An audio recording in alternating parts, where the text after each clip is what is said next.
voici le 7e vlog en direct du Guatemala. Aujourd'hui, je vais vous parler de culture Garifuna, de Livingstone, une ville qui ne s'atteint qu'en bateau. Je vais vous parler également de cascades. Je vais vous parler d'écologie appliquée. Je vais vous parler en bref de beaucoup de choses. Et comme d'habitude, avec des images et des anecdotes. C'est parti! Tout d'abord, nous nous sommes rendus dans la ville de Rio Dulce. Nous avons laissé notre voiture pour prendre une lancha avec tous nos bagages. C'est un vrai plaisir que cette croisière en bateau. Mais avant que le bateau puisse démarrer, il y a les militaires qui viennent vérifier le départ de chaque lancha. Ils sont très sérieux et prennent une photo de chaque passager, je ne sais pas, peut-être pour vérifier si nous ne sommes pas sur la liste des terroristes ou pour mieux identifier les corps si les lanchas coulent. Je ne sais pas, à voir. La lancha fonctionne comme un taxi, c'est-à-dire qu'elle s'arrête à la demande un peu partout. Il faut savoir qu'il y a beaucoup d'hôtels très isolés qui eux aussi ne se rejoignent qu'en bateau. Donc on peut s'attendre à des arrêts un peu partout. C'est une croisière puisqu'elle nous permet de voir également le Castillo de San Felipe, qui est un lieu très apprécié des locaux, surtout en termes de pique-nique, ce qui est assez sympa. Puis ensuite, nous nous dirigeons toujours vers Livingstone en passant par des coins assez beaux, comme l'île aux oiseaux, comme le coin rempli de nénuphars. Il y a parfois des petits vendeurs ambulants qui s'approchent de la lancha avec plus ou moins de succès. Et nous continuons notre balade jusqu'à Livingstone pour rejoindre notre hôtel qui se situe sur la rive gauche du fleuve. Livingstone est une ville assez isolée, vous l'avez compris, puisqu'on ne peut l'atteindre qu'en bateau. C'est un lieu où vivent beaucoup de Garifuna. À l'époque de la traite des esclaves, certains bateaux ont fait naufrage et les esclaves survivants ont rejoint l'île de Saint-Vincent. Ils se sont mêlés à la population locale des Indiens et quand les Britanniques ont voulu annexer l'île de Saint-Vincent, ils se sont heurtés à une résistance féroce de la part des anciens esclaves qui n'avaient aucune envie de redevenir esclaves.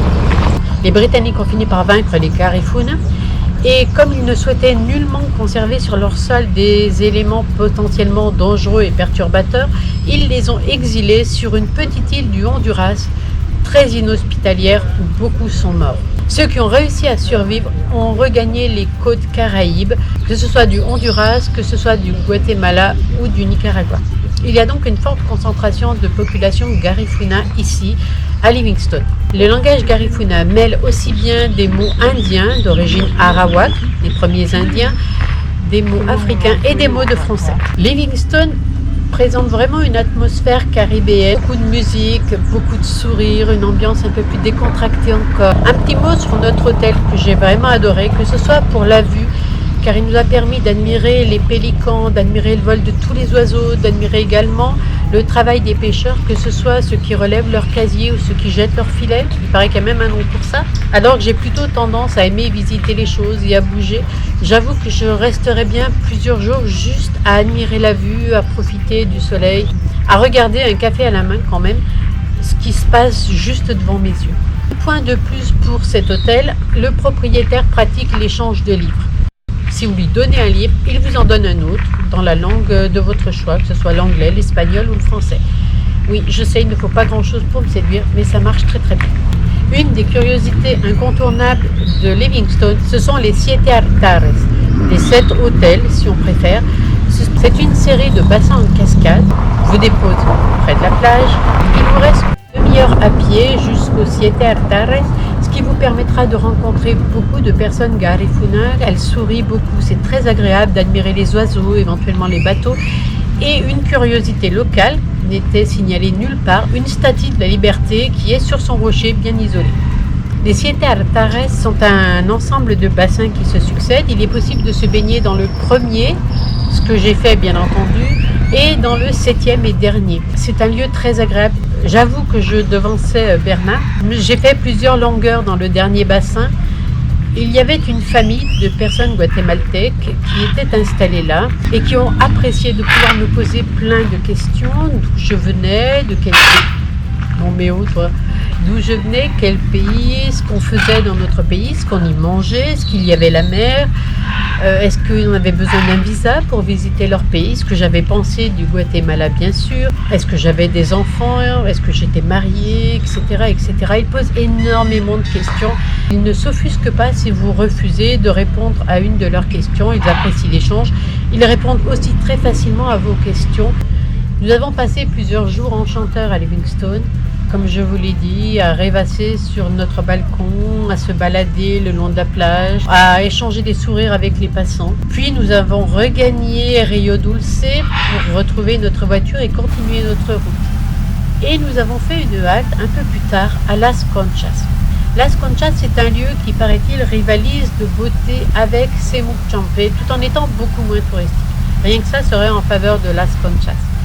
Nous avons décidé de passer la nuit à l'Oasis Chiyu, qui est un écologe parfait. Les propriétaires de l'écologe, un couple japonais et américain, s'occupent de ce lieu. Ils sont totalement autonomes, que ce soit au niveau de l'énergie, que ce soit au niveau de l'alimentation. Ils se nourrissent exclusivement de ce qu'ils produisent. Leurs toilettes sont des toilettes sèches, avec une particularité que vous n'avez jamais vue. Il y a 2 récipients différents, que ce soit pour les urines ou pour les selles. Par contre, pour ce qui est des clients, c'est aussi assez impressionnant parce que bien qu'ils soient écolos jusqu'au bout des doigts, nous avons eu de l'électricité tout le temps. Comme vous le savez, si vous avez vu les autres vlogs, ce n'était absolument pas le cas ailleurs. Pour moi, c'est vraiment de l'écologie bien compris. Ils proposent aussi des repas pour les personnes qui le souhaitent, qui ont une tendance un peu nippone, ce qui est aussi très agréable avec des produits frais, cultivés sur place, vous avez compris. Bien sûr, nous ne nous sommes pas arrêtés ici uniquement pour le côté écolo, bien qu'il ait son charme réellement, mais pour aller à Las Conchas. On peut y aller facilement à pied, il y en a à peu près pour 10 minutes. Las Conchas, tout comme Semuc Champe, c'est une série de bassins qui se trouvent dans la jungle. La différence avec Semuc Champe, c'est qu'il y a beaucoup plus de touristes locaux qu'internationaux. Je crois que nous étions les seuls d'ailleurs, nous deux. C'est beaucoup plus sauvage qu'à Semuc Champe, c'est beaucoup plus agréable pour nous. Il y a également un mirador auquel on peut accéder grâce à des escaliers en bois, totalement glissants. J'ai d'ailleurs fait 3 marches en une. C'était pas génial. Voilà, mais je me suis quand même pas cassé la figure.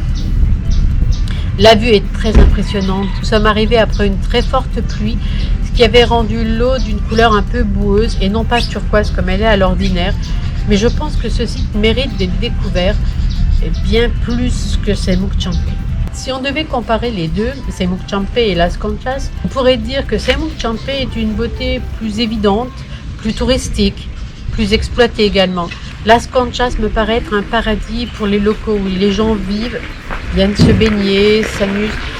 Une particularité également, c'est qu'on peut se baigner aussi à Las Conchas. Il y a une corde qui traverse le fleuve car les courants ils sont réellement très très puissants. Comme vous l'avez sans doute deviné, j'ai préféré Las Conchas. Voilà, c'est tout pour aujourd'hui en ce qui concerne Las Conchas et Livingstone. La prochaine fois, je vous parlerai de Quirigua, un site maya important, jumelé avec Copan, une cité maya pour laquelle nous allons faire une petite incursion au Honduras.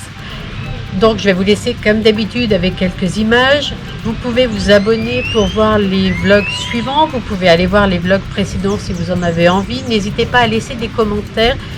Cela me fait plaisir et cela m'encourage dans mon travail. À bientôt pour le prochain vlog.